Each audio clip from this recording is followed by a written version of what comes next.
Hello students, मैं ऋषिका सैनी आप सभी लोगों का मोहित राजपूत यूट्यूब चैनल पे स्वागत करती हूँ। स्टूडेंट्स, आज का हमारा वीडियो एक इंफॉर्मेशन शेयरिंग वीडियो है जो कि यूपीएसएससी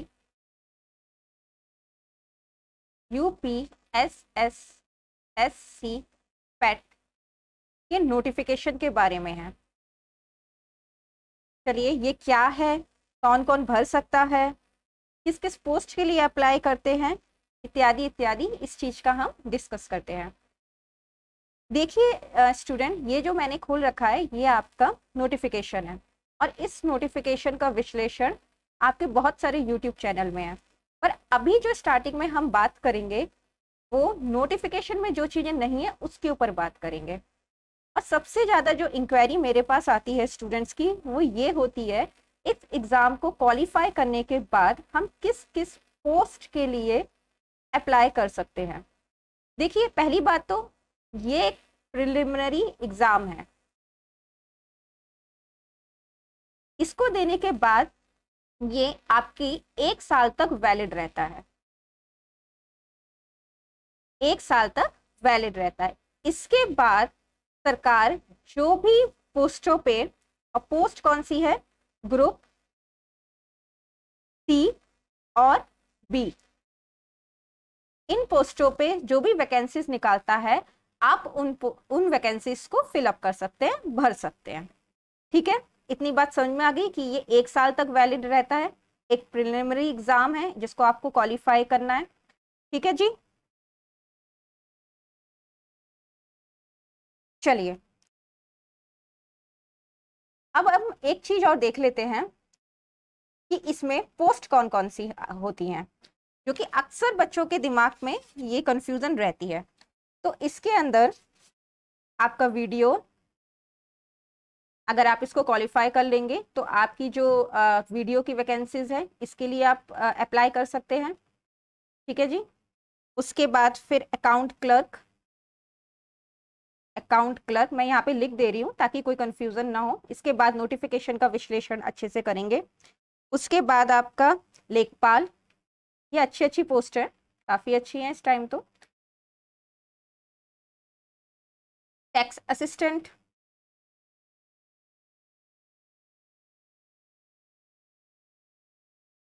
फॉरेस्ट गार्ड, पिछले साल फॉरेस्ट गार्ड की बहुत सारी भर्तियां निकली हैं। कंप्यूटर ऑपरेटर, अलग अलग विभागों के अंदर कंप्यूटर ऑपरेटर की जो भी वैकेंसीज निकलती हैं। ठीक है, 6 7 यहाँ पे मैं लिखती हूँ। असिस्टेंट, सब इंस्पेक्टर, सब inspection sorry, technical assistant,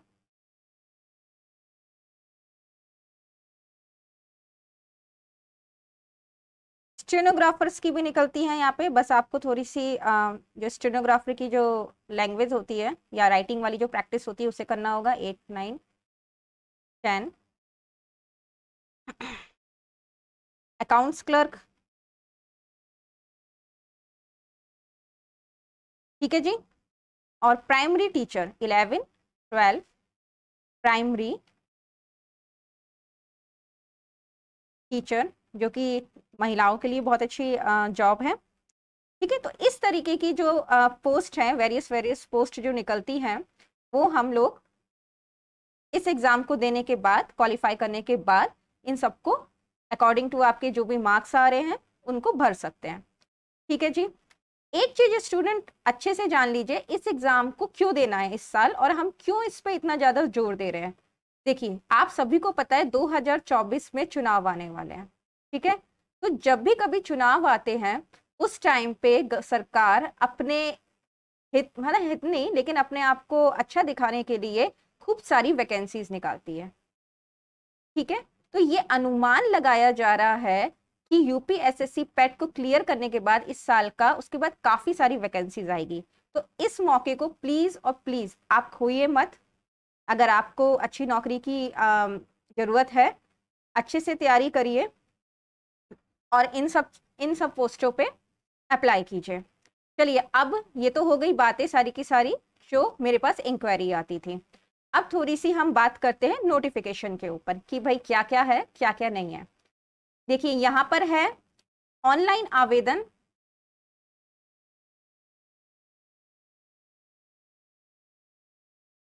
online आवेदन शुल्क जमा करने प्रारंभ होने की तिथि, तो ये आपको दे रखी है 1/8/2023, मतलब 1 तारीख से आपका फॉर्म स्टार्ट हुआ है, आप इसको भर सकते हैं।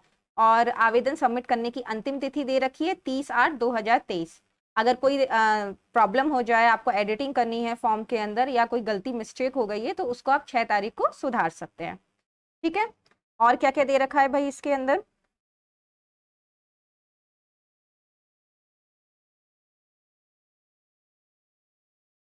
जो जिस भी बच्चों ने 2022 की परीक्षा दी थी, ठीक है, जिसका परिणाम 25/1/2023 को घोषित हुआ था, उनका 1 वर्ष की अवधि अर्थात इतने तक प्रभावी रहेगा। समझ गए? 24/1/2024 तक, मैंने बताया 1 साल का आपका रहता है, तो 25/1/2023 को था, तो 24/1/2024 1 साल का आपका रहेगा। इसके बीच में आपकी जो भी वैकेंसीज आ रही हैं, आप उसको आराम से भर सकते हैं।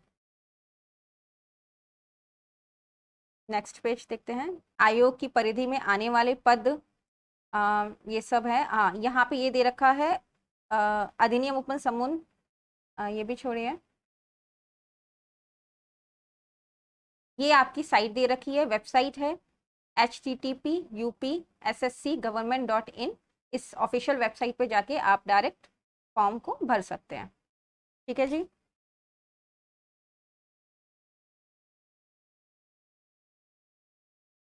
कैंडिडेट्स रजिस्ट्रेशन करेंगे अपना। ये थोड़ी बहुत बातें आपको दे रखी हैं जो कि हैं, प्रिंट करवाइएगा, मतलब प्रिंट ले लीजिएगा फॉर्म भरने के बाद, अपनी फीस सबमिट करने के बाद। फोटो तथा हस्ताक्षर अपलोड कैसे करें, ये दे रखा है, तो आप पढ़ लीजिएगा। ये जैसे आप नॉर्मल फॉर्म सबमिट करते हैं उसी तरीके से है। फीस का भुगतान, समायोग, फीस पेमेंट किस तरीके से करनी है, ये आपका दे रखा है। ठीक है, यहाँ पे ये देखिए थोड़ा सा आवेदन शुल्क।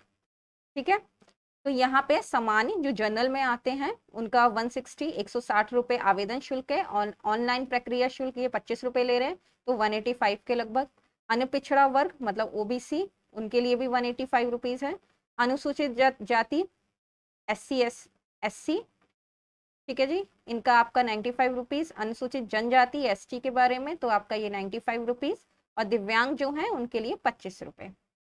ठीक है जी। आप पूरा फॉर्म भरने के बाद प्रिंट आउट लेना अनिवार्य है। और देखते हैं क्या क्या दे रखा है इसमें। हाँ जी, यहाँ पे है सेक्शन अहंता, आपकी क्वालिफिकेशन कितनी होनी चाहिए। देखिए मैं यहाँ पे आपको बता देती हूँ पूरी क्वालिफिकेशन की डिटेल। क्वालिफिकेशन इसमें जो भी आप 10th के बाद जो भी बच्चा है वो इसको भर सकता है। 10वीं जिसने कर ली है वो इसको भर सकता है। उसके बाद आपने ग्रेजुएशन किया है, सॉरी 12th किया है, फिर ग्रेजुएशन किया है, अप टू के आगे का लेवल तक भर सकता है। और एज कितनी है? एज आपकी 18 और 21 से लेके 40 साल। ठीक है, अलग अलग पोस्ट निकलती हैं, अलग अलग पोस्टों पे 10th से लेके और ग्रेजुएशन, पोस्ट ग्रेजुएशन जो भी आपने कर रखा है उसके अकॉर्डिंग आपका फॉर्म बाद में फिल होते हैं वैकेंसीज के। पर ये प्रिलिमिनरी एलिजिबिलिटी जो टेस्ट है ये क्लियर करना आपको अनिवार्य कर दिया है। ठीक है, अब देखिए यहाँ पे आयु सीमा आ गई है। यहाँ पे लिखा है उत्तर प्रदेश अधीनस्थ सेवा चयन आयोग में विभिन्न विभागों से भिन्न भिन्न प्रकार के पदों का अधियाचन उपलब्ध कराया जाता है, जिसमें न्यूनतम आयु भिन्न भिन्न 18 वर्ष, 21 वर्ष होती है।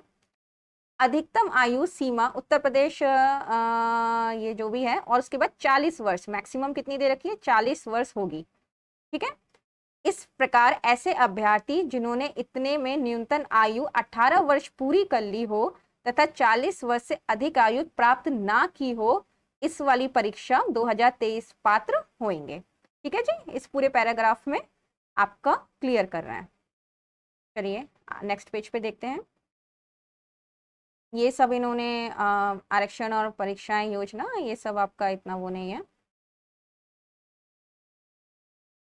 थोड़ी बहुत इन्होंने ये सब चीज़ें दे रखी है, कैसे कैसे अभ्यर्थी को सबमिट करना है, क्या करना है। चलिए अब ये है आपका सिलेबस। देखिए इसमें जनरली सब सब्जेक्ट्स को पूछ लिया गया है, थोड़ा थोड़ा सारे सब्जेक्ट्स को पूछा गया है। भारतीय इतिहास, इसमें ये सारे के सारे टॉपिक्स हैं, 5 मार्क्स के लगभग आता है, 1-2 क्वेश्चन ऊपर नीचे होते रहते हैं। ठीक है जी, मोटे मोटे टॉपिक्स हैं आपके, सिंधु घाटी सभ्यता, वैदिक संस्कृति, ये। और बहुत डिफिकल्ट पेपर नहीं बनाते हैं कि भाई डिफिकल्ट, क्योंकि भाई 10th से लेके और सारे बच्चे बैठ रहे हैं। ठीक है, 10th का भी ख्याल रखना पड़ेगा।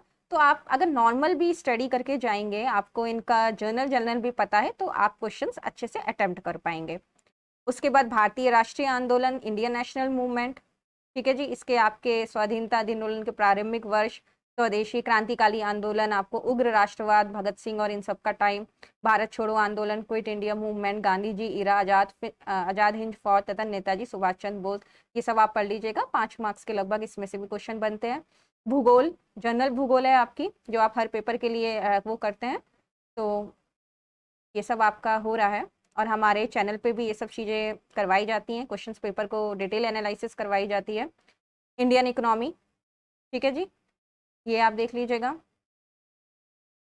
ठीक है, हिंदी आ रही है, अपठित हिंदी गद्यांश, ठीक है, 10 मार्क्स का।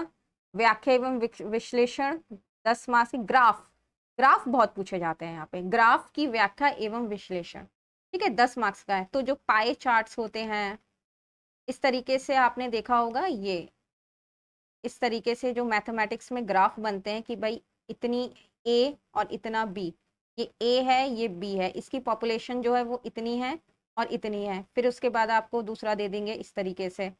ठीक है जी, ऐसे करके फिर इस तरीके से दे देंगे। ठीक है, ऐसे करके। तो ये आपने ग्राफ आपने देखे होंगे।